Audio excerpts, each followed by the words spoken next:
ሰላም ጤና ይስጥልን የተከበራችሁ ቤተሰቦቻችን እንደምን አድራችኋል? የጧቱን አበይት መረጃ ወደ እናንተ እናደርሳለን። አብራችሁን ቆዩ። የአሜሪካ ወታደሮች ከእስላማዊ ታጣቂዎች ጋር የሚያደርገውን ውጊያ ለመደገፍ ናይጄሪያ ገቡ። ወደ 100 የሚጠጉ የአሜሪካ ወታደሮች የናይጄሪያ ወታደሮች ከእስላማዊ ታጣቂዎች ጋር የሚያደርጉትን ውጊያ እንዲደግፉ መላካቸውን የተገለጸው አሜሪካውያን ወታደሮች የደህንነት መረጃ በማሰባሰብ ናይጄሪያውያን ወታደሮችን እንደሚያግዙም ተገልጿል። የናይጄሪያ መከላከያ ሰራዊት ቃል አቀባይ ጄኔራል ሳሚላ ኡባ እንደገለጹት የአሜሪካ ወታደሮችና የጦር መሳሪያዎች በሀገሪቱ ሰሜን ምዕራባዊ ግዛት ባውቺ ደርሰዋል ብለዋል። የአሜሪካውያን ወታደሮች ወደ ናይጄሪያ የሄዱት በሀገሪቱ መንግስት ጥያቄ እንደሆነም ውጊያ ውስጥ እንደማይሳተፉ ቃል አቀባዩም ገልጸዋል።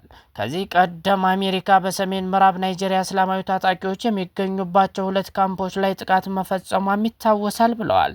የአሜሪካ ጦር በሶኮቶ ግዛት ኩራዋ በተባሉ እስላማዊ ታጣቂዎች ላይ እርምጃ መውሰዱን ተከትሎም ፕሬዚዳንት ቦላ ቲኑቡ ምስጋና አቅርበዋል።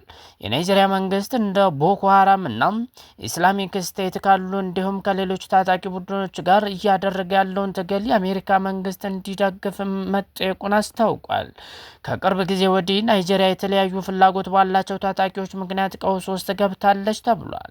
ከነዚህ መካከል እስላማዊ ታጣቂዎችና አገሬው ሽፍታ ሲል የሚጠራቸው ለገንዘብ ሰዎችን የሚያግቱ የወንጀል ቡድኖች ይገኙበታል ብሏል። ከመሬት ይዞታና ከመገንጠል ጥያቄ ጋር የተያያዙ አለመረጋጋቶችን በናይጄሪያ ተስፋፍቷል ተብሏል። የናይጄሪያ መከላከያ ሰራዊት ቃል አቀባይ የቴክኒክ ስልጣን መስጠት ናይጄሪያ ከአሸባሪዎች ጋር የምታደርገውን ትግል እንድታጠናክርና ለአደጋ የተጋለጡ ማህበረሰቦችን እንድትከላከል ያግዛሉ ብሏል። በዚህ ወር መባቻ ላይ የአሜሪካ አፍሪካ ኮማንድ በናይጄሪያ አሜሪካውያን ወታደሮች መሰማራታቸውን አስታውቆም ነበር። ተጨማሪ 200 ወታደሮች ወደ ናይጄሪያ ይገባሉ ተብሎ እንደሚጠበቅ የናይጄሪያ መንግስት መግለጹም ይታወሳል። የአሜሪካ ፕሬዚዳንት ዶናልድ ትራምፕ የናይጄሪያ ክርስቲያኖች ያሉበት ሁኔታ እንዳሰጋቸው መግለጻቸው አይዘነጋም። የናይጄሪያ መንግስት ክርስቲያኖች የተሻለ ጥበቃ እንዲያደርግም አሳስቧል ተብሏል። ትራምፕ በናይጄሪያ ክርስቲያኖች ላይ የዘር ጭፍጨፋ እየተፈጸመ ነው በሚል ያቀረቡትን ክስ የናይጄሪያ መንግስት በጽኑ አስተባብሏል። በአገሪቱ ኢላማ የተደረጉ ያሉት ክርስቲያኖች ብቻ ሳይሆኑ ሙስሊሞችና ሌሎች ሃይማኖቶችም ተከታዮችም ጭምር መሆናቸውን የናይጄሪያ መንግስት በተደጋጋሚ ገልጾም ነበር።